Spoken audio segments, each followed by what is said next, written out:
Bom dia para todo mundo. É, vamos começar o quarto bimestre hoje. Eu vou falar hoje sobre sistemas de proteção contra descarga atmosférica, nosso SPDA, tá? Até aqui, gente, a matéria estava muito relacionada, né, uma aula com a outra. Tudo que a gente viu fazia parte de um projeto elétrico. Nas últimas aulas eu falei um pouquinho, de edificações coletivas, que também vale para o projeto elétrico, se a gente for fazer, de uma edificação de uso coletivo, né? E nessas aulas aqui, principalmente nessa aula de hoje e na próxima, vocês vão ver que são assuntos aí que estão mais soltos, tá? São assuntos que é o SPDA, na próxima aula, correção de fator de potência, é algo que não é necessário no projeto elétrico, mas dependendo da edificação, dependendo do tipo de instalação, a gente tem que fazer esse projeto, então a gente tem que conhecer, né, um pouquinho como é que funciona aqui o SPDA que eu vou falar hoje, tá? Bom, daqui para frente a matéria vai ter alguns tópicos aí um pouquinho mais soltos assim, mas são coisas que dá para a gente agregar no projeto elétrico também, tá? Não são obrigatórias, nem toda edificação vai ter um SPDA, né? Não vai ter para-raios, mas é algo que alguma edificação aí ou outra pode ser necessário a gente colocar isso aqui, tá? Mas vamos ver aqui como é que funciona esse SPDA. Bom, primeiro falar como que se formam, né, as descargas atmosféricas, que é importante a gente entender a formação delas para a gente entender como que a gente vai proteger o sistema elétrico e as edificações contra elas. Lá na antiguidade, o pessoal achava que os raios aí, as descargas atmosféricas eram enviadas por um deus, tá? Que o mais famoso aqui que eu deixei aqui, o Thor, né? Por causa da Marvel aí, e Zeus, né? São os mais famosos aí. O pessoal achava que o Thor batia o martelo dele lá no céu e caía raio, né? O Zeus, o pessoal achava que ele ficava nervoso lá e começava a jogar raio na terra. E outras culturas aí também tinham uma divindade aí que eles falavam que era quem produzia os raios. Bom, mas, né, com a evolução aí, passar do tempo, a evolução da humanidade, né, tanto a evolução tecnológica como científica, o que que aconteceu? Surgiram estudiosos que queriam descrever as descargas atmosféricas de uma maneira mais racional, né? Através do quê? Do método científico, investigar isso aí, e conseguir explicar esse fenômeno de uma maneira racional. Bom, e quem conseguiu melhor explicar aí a formação das descargas atmosféricas foi o Benjamin Franklin, que foi presidente dos Estados Unidos também, mas além de ser presidente, ele também era um estudioso aí da área de eletricidade e ele estudou as descargas atmosféricas. Bom, ele fez um experimento aí bastante perigoso, tá? Que ele levantou uma pipa durante uma tempestade e para conseguir provar, né, que as descargas atmosféricas eram uma descarga de corrente elétrica que vinha das nuvens para o solo. Bom, ele levantou uma pipa, conectou, né, a linha da pipa em uma carga, né, em lâmpadas. Se as lâmpadas acendessem, bom, porque aquilo ali era energia elétrica, tá? Não era simplesmente um clarão. Nessa época aí ninguém sabia que era energia elétrica que estava passando pelas descargas atmosféricas, simplesmente achava que era um clarão que fazia um estrondo grande, né? O clarão relâmpago e o barulho e o trovão, mas não sabia que tinha energia elétrica ali. E o Franklin provou isso aí através desse experimento extremamente perigoso, tá? Não vão soltar pipa aí durante uma tempestade, não, que pode cair um relâmpago aí, um raio na pipa e vocês vão tomar um baita choque aí. Não aconselho. Bom, enfim, com isso, o Benjamin Franklin conseguiu descrever esse fenômeno das descargas atmosféricas, né, com uma descarga elétrica, e foi a melhor descrição. E além disso, também depois ele desenvolveu os para-raios. Ele conseguiu, continuando os estudos aí, ele provou, né, que as pontas atraíam os raios mais do que as superfícies planas, e com isso ele desenvolveu aí os para-raios, que podiam proteger, né, as edificações e as pessoas contra as descargas atmosféricas. Então, o Benjamin Franklin é o nome, eu acho, mais importante no estudo de descargas atmosféricas. Bom, mas como é que se formam, né, essas descargas atmosféricas de fato? Por que que a gente tem esses raios sendo formados durante as tempestades aí, principalmente? Bom, quando uma nuvem se forma, as cargas negativas nessas nuvens, elas tendem a se concentrar na parte de baixo da nuvem. E as cargas positivas vão para o lado contrário. Elas tendem a se concentrar na parte superior da nuvem. Bom, quando a nuvem começa a ficar muito carregada, eu tenho muita carga negativa na parte de baixo. E essa nuvem vai abaixando, né? Ela vai ficando mais densa e vai ficando mais baixa, mais próxima do solo. Ela vai atrair as cargas positivas do solo, tá? E vai fazer com que cargas positivas se concentrem na superfície do solo. Bom, quando eu começo a ter cargas demais, o ar, que é um isolante naturalmente, ele vai suportar até uma diferença de potencial limite ali que ele vai conseguir isolar. Se eu ultrapassar essa diferença de potencial aqui entre o solo e a nuvem, eu vou romper a isolação do ar. E quando isso acontece, eu formo uma descarga atmosférica. Por quê? Eu vou dar um caminho para essas cargas se movimentarem. Tá? As cargas, no caso, as cargas negativas vão para o solo inicialmente.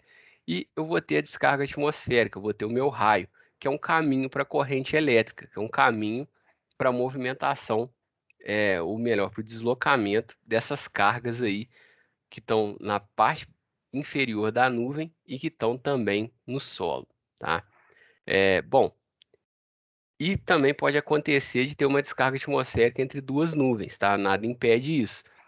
Se duas nuvens estiverem próximas aí, a diferença de potencial entre a parte superior de uma delas, que está com carga positiva, e a parte inferior de outra, que está com carga negativa, eu posso ter também a formação de uma descarga atmosférica entre duas nuvens. O princípio é o mesmo do que acontece com o solo. Bom, e durante a formação, o que que acontece mesmo de fato quando a gente tem uma descarga atmosférica? Bom, quando a isolação do ar é rompida, primeiro a gente tem o que a gente chama de descarga piloto, tá? Que é o primeiro caminho formado, tá? Entre a nuvem e o solo, por onde vão passar as cargas, por onde vão se deslocar as cargas negativas da nuvem em direção ao solo. Bom, quando o raio vai chegando perto do solo, eu tenho uma descarga ascendente, tá? Que vai vindo do solo aqui em direção ao raio e vai se unir. Quando os dois vão se unirem nessa descarga piloto e a descarga ascendente, eu vou formar um caminho livre para o meu deslocamento de cargas. Bom, quando isso acontece, eu tenho um clarão muito forte, tá? E eu tenho, nesse momento aqui, o que a gente chama de descarga de retorno, tá? Que além das cargas negativas da nuvem se deslocarem em direção ao solo, as cargas positivas do solo também vão se deslocar em direção à nuvem. Bom, isso aí seria uma primeira descarga, tá? Só que esse caminho ele fica muito susceptível ao deslocamento do restante das cargas que sobraram na nuvem e no solo. E eu posso ter esse processo que eu descrevi, ele pode se repetir duas, três ou várias vezes durante aí a descarga atmosférica. Não sei se vocês já repararam alguma vez que estava chovendo, se a gente vê um relâmpago assim, às vezes a gente sente ele piscar, tipo um estrobo, tá? Então, quando a gente vê, é difícil ver a olho nu, né? Isso acontece aqui muito rápido, mas quando a gente vê essa mudança de intensidade luminosa no raio, no relâmpago, é porque, na verdade, são vários raios acontecendo ali de maneira muito rápida. E algumas vezes a gente consegue perceber essa oscilação, né? Parece uma oscilação quando a gente vê a olho nu. Bom, e quantos raios vão ter, né? Isso vai depender da nuvem, quanto ela está carregada, vai depender da condição do momento, tá? E claro, né? um- Dependendo aí, pode ser um raio mais intenso, menos intenso, com mais carga, menos carga. Isso aí vai depender muito da formação da nuvem, isso vai depender muito da umidade do ar na hora, enfim, são vários fatores aí que determinam a intensidade dessa descarga atmosférica. Mas é assim que se dá a formação dos raios. Bom, então, entendido aí como é que funciona, né? Como é que se dá a formação dessas descargas atmosféricas, que é, é o primeiro passo para a gente entender como que a gente projeta um sistema para proteger as nossas edificações contra os efeitos dessas descargas, tá? E a gente chama essa proteção aí de SPDA, Sistema de Proteção contra Descarga Atmosférica. Bom, o objetivo, né, a função do SPDA, primeiro aí é neutralizar o poder de atração das pontas, tá? Sempre que eu tenho superfície pontiaguda, ela está mais susceptível a atrair uma descarga atmosférica. Bom, e não precisa ser exatamente pontiaguda, né? Qualquer superfície que se sobressai em relação ao plano, é, é muito comum que árvore, antena, o próprio para-raio aí, vocês já devem ter visto, né? É uma haste que se sobressai, mas o para-raio o objetivo dele realmente é captar, né, a descarga atmosférica. Então, o primeiro objetivo aí é neutralizar o poder de atração das pontas que não devem receber descarga atmosférica. E o segundo aqui é neutralizar também o crescimento do gradiente de potencial elétrico entre o solo e as nuvens, tá? Isso aqui é o quê? É tentar diminuir ali no solo a formação de cargas positivas, né? Tentar neutralizar esse poder que a nuvem tem de atrair as cargas positivas para a superfície. Bom, é, Bom, isso aí no caso seria uma tentativa de evitar que a descarga atmosférica atingisse, né, o solo ou a edificação. Mas na maioria das vezes é inevitável que a descarga atmosférica acabe atingindo o solo. Nesse caso, o que a gente pode fazer é oferecer um caminho adequado para essa descarga atmosférica, tá? E aí que entram os para-raios. Eu vou dar um caminho adequado, eu vou captar essa descarga atmosférica e vou mandar ela para a terra para conseguir dissipar ela para o solo sem que ela toque é, a estrutura da edificação, sem que ela caia numa árvore ou que venha a cair em cima de uma pessoa aí por acidente, tá? Então, eu oferecendo esse caminho adequado, eu projetando esse sistema, esse SPDA, a descarga vai cair no para-raio e eu vou dissipar ela para o solo de maneira segura. Bom, e o SPDA, a gente separa ele aí em duas partes, né, principais. O sistema interno, onde eu posso ter alguns dispositivos de proteção, como a gente viu, por exemplo, o DPS, que era um dispositivo de proteção contra surtos. E existem outros dispositivos também para proteger, né, equipamentos elétricos, estabilizador, no break, se for numa instalação industrial, relé de sobretensão, que é um equipamento de proteção elétrica também. Enfim, isso tudo faz parte do sistema interno, é o que vai proteger realmente a nossa instalação elétrica. E tem o sistema externo, que normalmente é o que vem à cabeça quando a gente pensa no SPDA, que é o quê?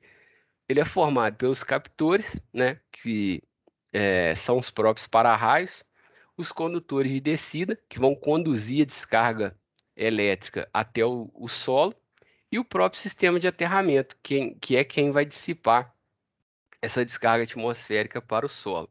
Então, quando a gente fala de SPDA, normalmente o que vem na cabeça é o sistema externo, tá? Mas a gente tem que lembrar que tem equipamentos aí do sistema interno que podem auxiliar também a gente mitigar esses problemas das descargas atmosféricas.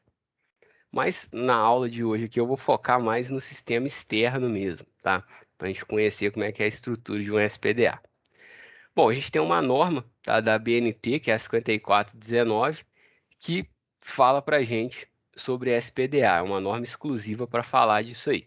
E ela é dividida em quatro partes, que eu vou falar um pouquinho aqui, o que cada parte fala. A primeira, a parte um ela basicamente descreve, né, o fenômeno da descarga atmosférica, igual eu tentei falar aqui no começo da aula. Claro, de maneira mais detalhada e mais técnica, né? Eu tentei explicar de uma maneira mais simples para a gente entender, porque não acho que é algo tão mais complicado do que eu falei, não, tá? Só que a norma também fala um pouquinho de parâmetros que a gente consegue quantificar, né? As correntes das descargas, né? Conseguir determinar se na determinada região né? A gente tem descargas mais severas do que em outras regiões específicas. Então, assim, também a norma é muito voltada para quantificar isso aí. Bom, na parte 2, a norma trata do gerenciamento de risco e ela define é, vários fatores aí, ela classifica diversos fatores relacionados ao SPDA. Aí eu vou falar dos principais aqui para vocês. Bom, o primeiro aqui é o ponto de impacto, tá? Ela classifica aqui em relação ao ponto em que a descarga atmosférica pode atingir na nossa edificação e o que que a gente está protegendo contra qual tipo de impacto que a gente quer proteger a nossa edificação, tá? Bom, e aqui as quatro classificações são descarga direta na estrutura, descarga que cai próxima da estrutura, mas que pode vir a afetar, né, por causa de campo magnético, enfim. Descarga direta na linha, se cair na linha de distribuição, na linha de transmissão, isso aí é, pode se propagar, né, e acabar afetando o sistema elétrico da nossa edificação, a nossa instalação elétrica. E descarga próxima da linha também pode vir a afetar a linha e acabar afetando a nossa edificação. Mas o pior caso seria a descarga direta na estrutura e o caso mais leve seria uma descarga próxima da linha. Essa aqui muito provavelmente não ia causar maiores problemas na nossa edificação, principalmente se a gente contar com DPS lá no quadro de distribuição, igual a gente viu em aulas passadas. Bom, e é importante a gente, quando a gente vai projetar um SPDA, é importante a gente classificar, né, o que que a gente quer proteger aqui.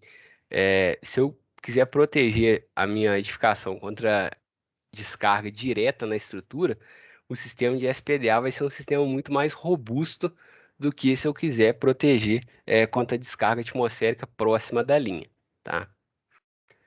Bom, a segunda classificação aqui é quanto os tipos de danos que podem ser causados, tá? O pior deles é o quê? Seria ferimentos a seres vivos devido a choque elétrico. Se eu atingir diretamente uma pessoa, um animal, né? No caso aqui, seres vivos pode ser um animal também, é, de maneira direta ou indireta também, né? Então, se eu causo ferimentos a seres vivos, esse é o pior dos casos. É, Se eu quero proteger contra isso, eu vou ter um sistema bem robusto.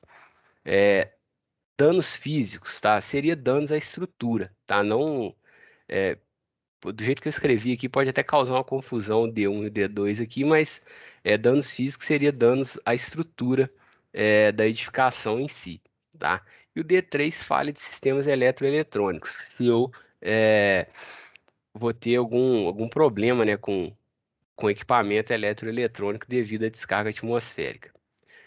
A terceira classificação aqui é os tipos de perda, tá? Esse aqui seria aí o mais importante na hora de classificar o nosso SPDA. O pior caso seria perda de vida humana, tá? O segundo pior, perda de serviços públicos, que seria não serviço público no sentido da empresa pública, tá? Mas serviços que atendem a comunidade, tá? Por exemplo, eu perder o meu sistema de telefonia, o meu sistema de internet, ele parar de funcionar por causa de descarga atmosférica. Bom, a empresa e o provedor de internet, ou a empresa de telefonia, ela pode ser privada, não tem problema, tá? Mas isso é um serviço público, é um serviço que é para atender a comunidade. Se eu perder um serviço desse, isso aí é, é sério também, né? Eu deixar sem comunicação, ou sem energia elétrica, ou sem água, por queimar uma bomba de água, por exemplo, tá? Isso aí é a segunda pior situação depois da perda de vida humana. Perda de patrimônio cultural, que pode ser irreversível, né? Se a gente, por exemplo, uma descarga atmosférica afetar uma edificação, a estrutura dela, ou causar um incêndio, se for um prédio tombado, né, pelo patrimônio histórico, eu não vou conseguir reconstruir esse prédio. Eu posso tentar restaurar, mas eu vou perder a originalidade desse patrimônio cultural. E por último aqui, perda de valores econômicos, né, que para uns pode ser muito importante, é importante, tá? Mas nem se compara à perda de vida humana, porque perda de valores econômicos a gente recupera depois. É, os outros aqui é algo que pode causar danos muito maiores. Bom, é importante a gente classificar, né, o que a gente quer proteger quando a gente projeta o sistema de SPDA, para saber o nível de proteção do nosso sistema. E antes, né, de saber o nível de proteção, a norma também fala que é importante a gente fazer um estudo para saber se é necessário ou não a gente instalar esse SPDA, porque muitas vezes pode não ser necessário. Além aqui dessas classificações aqui que eu falei um pouquinho, tem alguns outros fatores que influenciam, tá? O número anual de descargas atmosféricas na região, tá? Isso aí é algo que influencia muito. Algumas regiões têm um índice de incidência de descarga atmosférica maior do que outras, e probabilidade de dano, tá? Isso aí é, é também algo que eu posso ter muitas descargas atmosféricas, mas naquela região são descargas atmosféricas, é, são raios que não são tão intensos, tá? E não causam tantos danos. Então, são alguns fatores aí que entram nesse estudo, se é necessário ou não, e se for necessário o SPDA, qual que vai ser o nível de proteção que ele deva ter. Bom, isso aí na parte 2, tá? Que a gente chama de gerenciamento de risco. A parte 3 fala um pouquinho da proteção no interior e ao redor da estrutura, tá? Seria aqui o sistema externo de proteção e um pouquinho do sistema interno. E a parte 4 fala de proteção de equipamentos eletroeletrônicos, tá?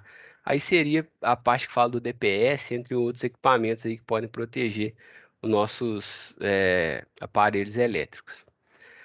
Bom, e aqui eu acabei repetindo aqui o risco, tá? Só para explicar para vocês como é que funciona esse estudo para determinar se é necessário ou não o SPDA. A gente tem que fazer um cálculo que é bastante trabalhoso, tá? Ele não é muito complexo, não é uma receitinha de bolo, mas ele é muito trabalhoso, é um cálculo muito extenso. A gente tem que classificar diversos fatores, né, relacionados ao SPDA. A gente tem que ter alguns estudo de alguns parâmetros, como aí a incidência de descarga atmosférica no local, e com isso a gente calcula aí o risco tolerado e o risco de descarga atmosférica causar danos à minha edificação, tá? E se o risco daquele local ali para minha edificação for maior que o risco tolerado, que eu também consigo calcular ele aí de acordo com essas classificações, eu sou obrigado a colocar um SPDA. Se ele for menor, eu não preciso instalar um SPDA. Bom, e tem uma receitinha de bolo lá, cada fator tem um peso, eu tenho que ir somando, multiplicando alguns lá e chego num número mágico com a norma. Só que ela é muito extensa, eu preferi não ficar falando isso aqui não, senão ia ficar muito maçante também. E é algo muito particular aqui. Eu acho que não vale a pena ficar falando muito não, tá? Mas se alguém tiver curiosidade, eu coloquei a norma lá na pasta é, de normas da BNT, ela tá lá também. Bom, falar um pouquinho aqui da estrutura, né, do SPDA em si, né, quais são os tipos, né, como é que a gente pode construir esse SPDA? Não existe um tipo só. Vou falar alguns para vocês aqui. Bom, a primeira coisa aqui, independente do tipo, independente da estrutura que a gente escolhe para montar o nosso SPDA, a gente tem que determinar a classe, tá? A classe está relacionada ao nível de proteção. Quanto mais proteção eu preciso, né, maior vai ser a classe do meu SPDA, mais ele vai ser capaz de proteger minha edificação.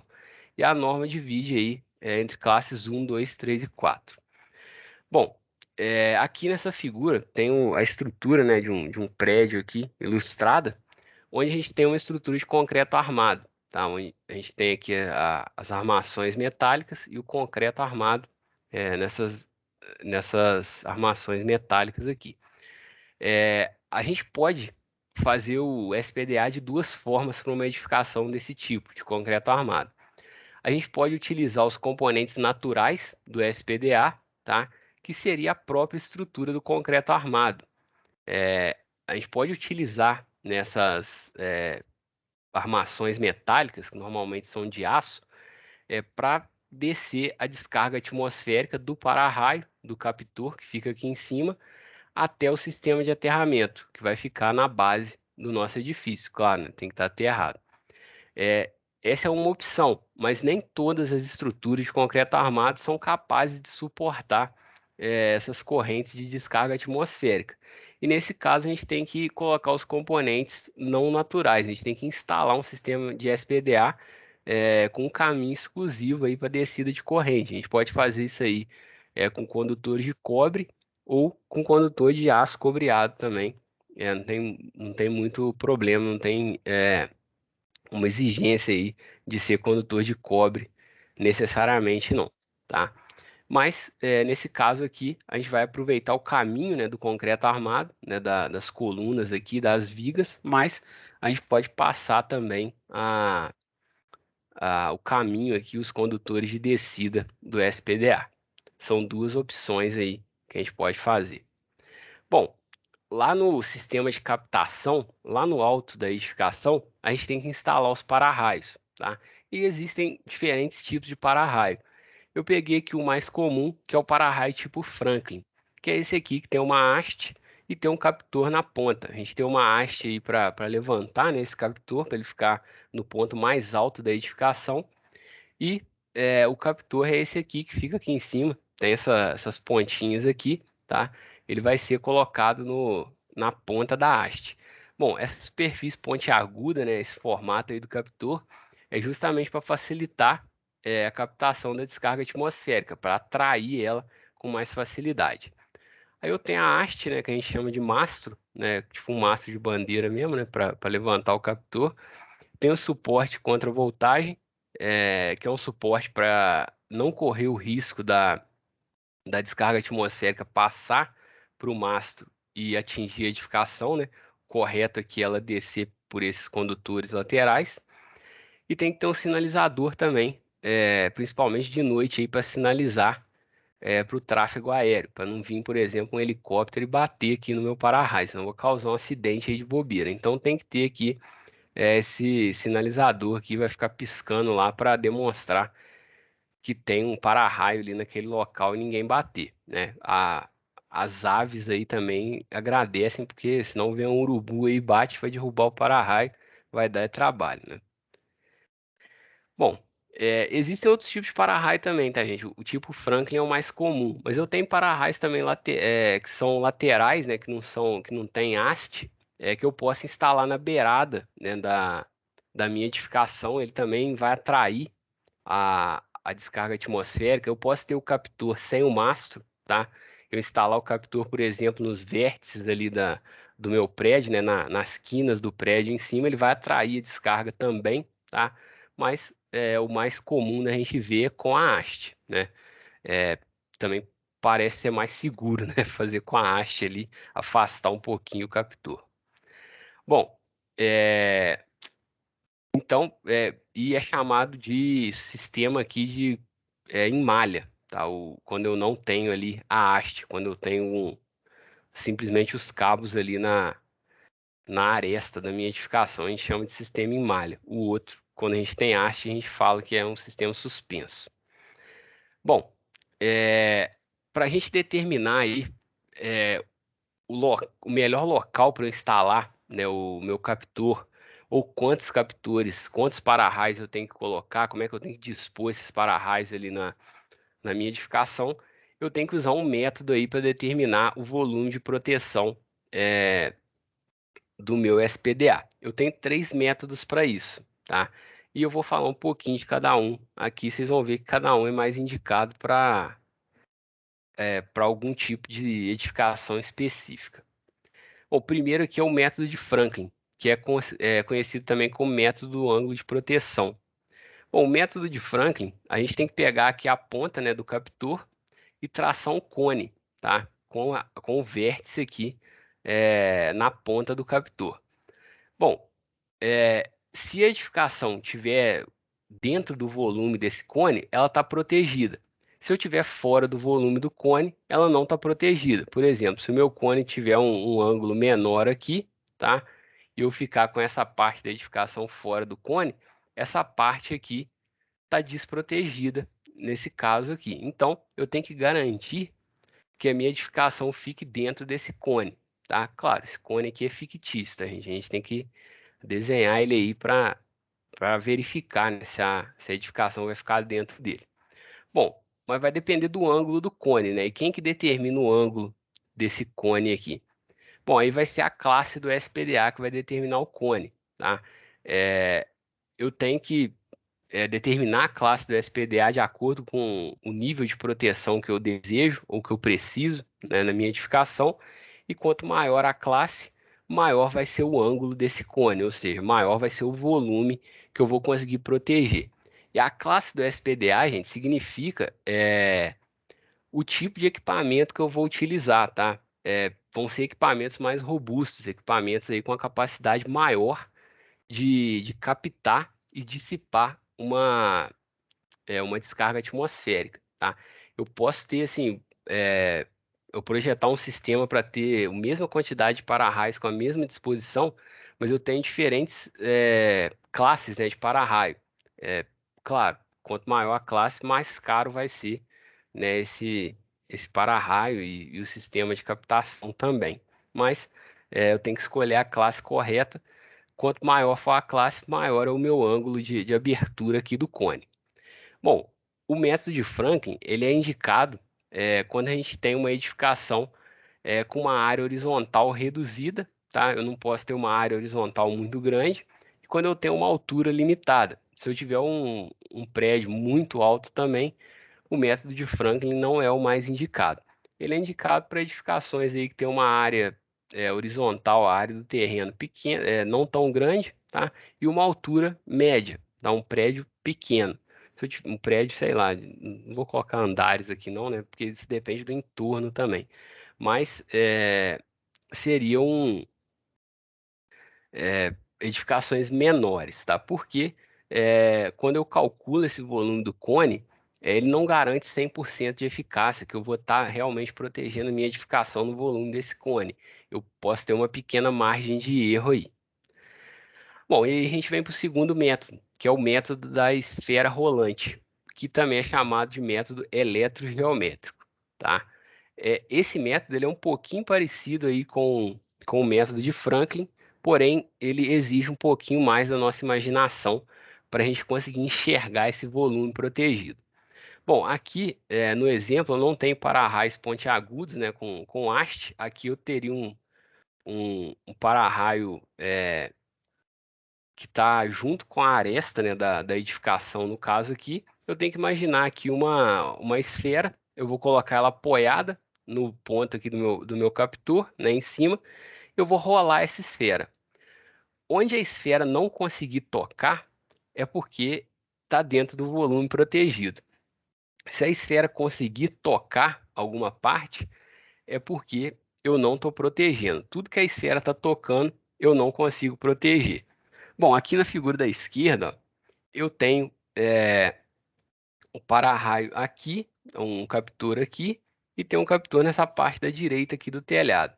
Se eu não tivesse esse captor aqui do telhadinho, da edificação mais baixa, o que que ia acontecer? A esfera ela ia rolar aqui dessa edificação mais alta e ela ia acabar tocando a minha edificação mais baixa, tá? Por isso que foi necessário colocar esse para-raio aqui nessa parte da edificação, ou melhor, esse sistema de captação aqui, tá? E por quê? Porque a esfera sempre vai rolar por cima desse sistema de captação e aqui eu não vou tocar a minha edificação que está sempre abaixo da esfera aqui. Bom, e onde que a classe de SPDA influencia? Influencia no raio da esfera. Quanto maior é a classe do meu SPDA, mais robusto ele vai ser e maior vai ser o raio dessa esfera. Se o raio da esfera é maior, isso significa que eu estou protegendo aí um volume maior no final das contas. Bom, só vou trocar aqui para mostrar para vocês um GIFzinho, é porque ele não abre aqui, tá? Mas para vocês tentarem enxergar melhor. Bom, aqui ó, é o seguinte, rolando, né, a esfera aqui, eu vou ter essa superfície aqui, ou melhor, esse volume aqui de proteção que ficou em azul. Eu tenho dois exemplos aqui. Vou passar um pouquinho só para a gente enxergar melhor aqui o da direita, o que que acontece com essas duas casinhas aqui. tá? Bom, o que que acontece com essas casinhas? Aqui eu tenho duas torres, né? é, que fazem parte do SPDA e tem essa haste aqui, ou melhor, esse cabo que está ligando as duas torres, ele também vai funcionar como um para-raio, tá? Ele não tem a haste, ele não é aquele pontiagudo, ou melhor, não tem um mastro, né? Mas também é um para-raio e ele vai delimitar aqui o nosso volume de proteção. Nesse caso, ó, a casinha da direita, ela está dentro do volume protegido, tá? Então, se eu tivesse só a casinha da direita, tava ok aqui o meu SPDA estava projetado de uma maneira correta. Já essa outra casinha da esquerda, ela está ficando com a parte aqui para fora desse volume, então ela está desprotegida. Quais são minhas opções aqui? Eu posso reposicionar as minhas torres aqui, chegar elas mais para o lado, aqui mais para frente da casa, para fazer essa casa entrar no volume protegido. Ou então eu posso colocar uma torre a mais aqui, aumentar o meu sistema de proteção, tá? Aumentar o número de captores aqui para aumentar esse volume. É uma segunda opção, tá? Ou eu simplesmente posso reposicionar. No caso aqui, parece que reposicionando ia resolver o problema, tá? Mas só o exemplo aí. Bom, o outro ali tem uma torre só, tá? E é uma subestação. Aqui eu tenho, ó, deixa eu voltar. Vai voltar, não, filho. Aí. Enfim, eu tenho essa subestação aqui, tá? Nesse caso aqui, ela ficou protegida, ela ficou toda dentro do volume de proteção. E aqui, ó, dá pra gente enxergar o quê? Era eu colocar a esfera, né, em cima dessa torre e deixar ela rolar. Quando a esfera rolasse, ela ia traçando aqui esse volume de proteção, certo? Então, só para ficar mais fácil de enxergar aí, talvez, né? Bom, então esses foram os dois primeiros métodos, né? Vocês viram que o volume de proteção fica muito parecido, né? O cone e o da esfera é parecido com o cone, só que tem uma barriga ali que vai acabar diminuindo o meu volume de proteção, porém, vai ser mais. Aquele volume de proteção que eu estou traçando, ele está mais garantido para mim. E quando que é indicado ali o método da esfera rolante? Ele é indicado quando eu tenho uma edificação muito alta, tá? Com uma área horizontal não tão grande, mas uma edificação muito alta, tá? Então é o mais indicado eu utilizar o método da esfera rolante. Gente, só vou fazer um negócio que senão vai ficar cortando a parte de baixo ali. Ficou cortando do mesmo jeito, né? Ah, não, agora resolveu. Bom, último método, então, o método de Faraday, ou método da gaiola de Faraday. Bom, e é chamado de método das malhas também. Esse aqui tem vários nomes aí. Bom, o método da gaiola de Faraday é simplesmente a gente fazer uma gaiola de Faraday na edificação, tá? O que que é uma gaiola de Faraday? Se eu tiver aqui uma gaiola mesmo, né, composta aqui por condutores, e essa gaiola for um volume fechado, aterrado ou isolado, tá? Tem que ser perfeitamente isolado ou perfeitamente aterrado. Se for perfeitamente aterrado, eu vou conseguir escoar para a terra toda a descarga elétrica que atingir essa gaiola. Se for isolada, toda a descarga elétrica que atingir a gaiola vai se dissipar nos próprios condutores e não vai atingir tudo que está dentro desse volume, tá? Aqui, esse senhor fez uma experiência suicida aqui, na minha opinião, tá? Eu não teria coragem de forma alguma, mas ele ficou dentro da gaiola aqui e fez uma descarga elétrica artificial atingir a gaiola. Segundo a teoria aí do Faraday, né, provou isso aí matematicamente e tal. Era um físico aí, fez experimentos também, claro que não com ele dentro da gaiola, né? É, ele provou que funcionava, né? Que tudo que estava dentro desse volume aqui não seria atingido pela descarga elétrica que atingisse a superfície externa da gaiola. Então, aplicando esse conceito da gaiola de Faraday à edificação que a gente aplica esse método aqui, que é bastante utilizado para projetar SPDA. A gente simplesmente vai envolver a edificação por uma gaiola de Faraday. A gente vai fazer, né, uma gaiola de condutores envolvendo a nossa edificação. Bom, e onde que a classe de SPDA influencia aqui? Ela vai influenciar na distância, no afastamento aqui entre os condutores, tá? Quanto maior a classe do SPDA, mais eu posso afastar aqui os meus condutores, que não tem problema nenhum. Normalmente, para fazer o método de Faraday, a gente aproveita a estrutura de concreto armado, a gente aproveita aqui o caminho das colunas e das vigas para a gente passar, junto com as colunas, vigas e cintas, a gente conseguir passar aqui os condutores de descida e esses condutores aqui do sistema em malha, né? O sistema de proteção contra descarga em malha. Bom, aqui só é uma figura, né? Não precisa ser uma gaiola perfeita, não precisa ser um paralelepípedo perfeito, né? Isso aí vai depender do formato da edificação.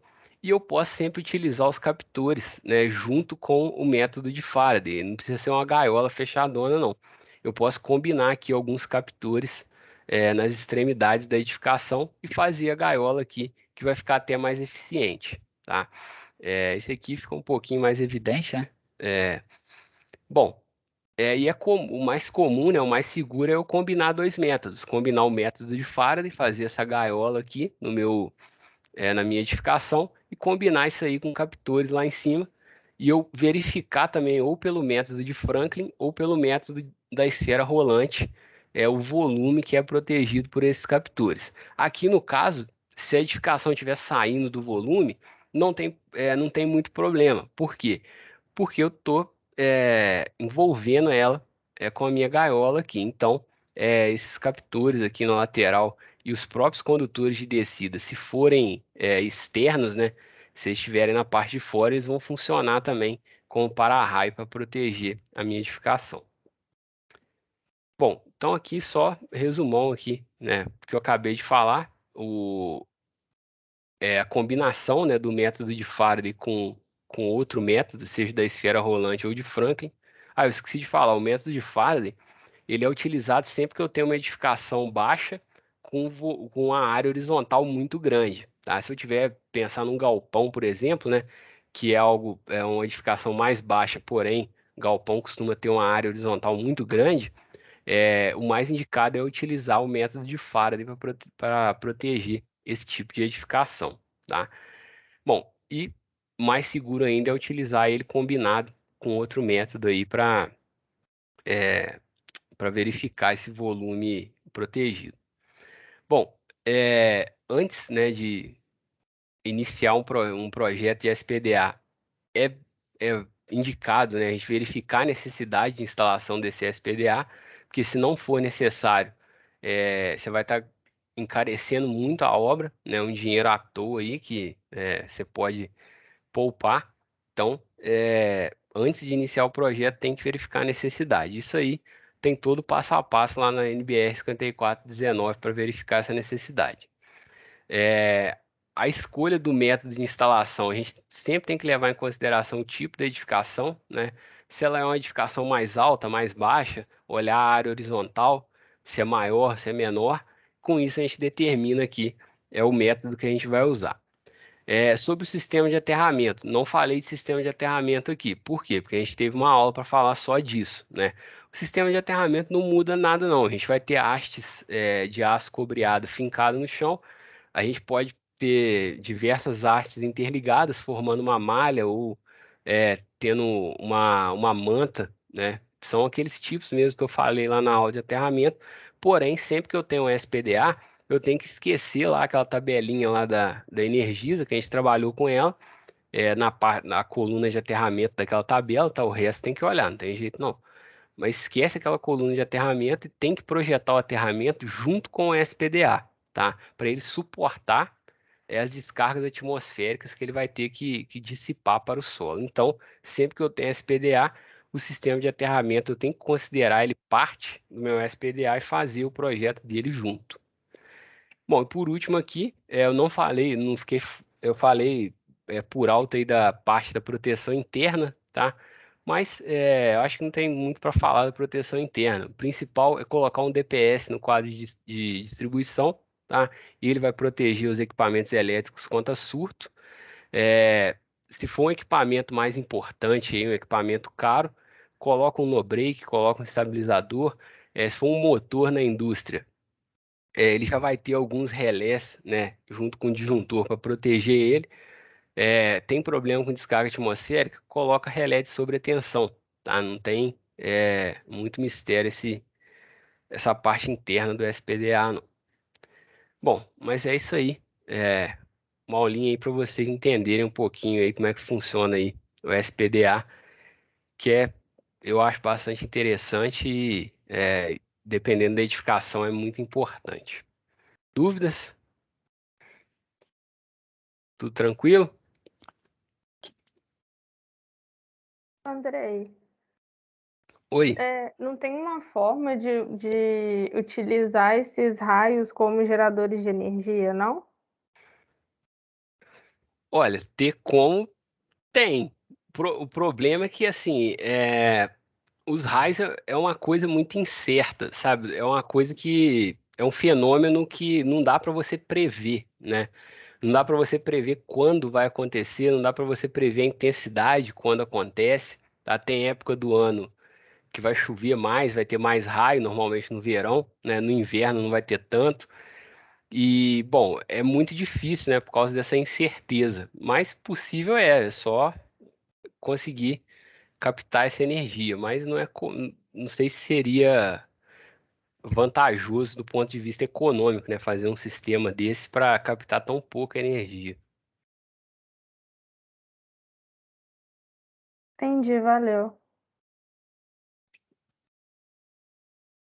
Mais alguma dúvida, pessoal?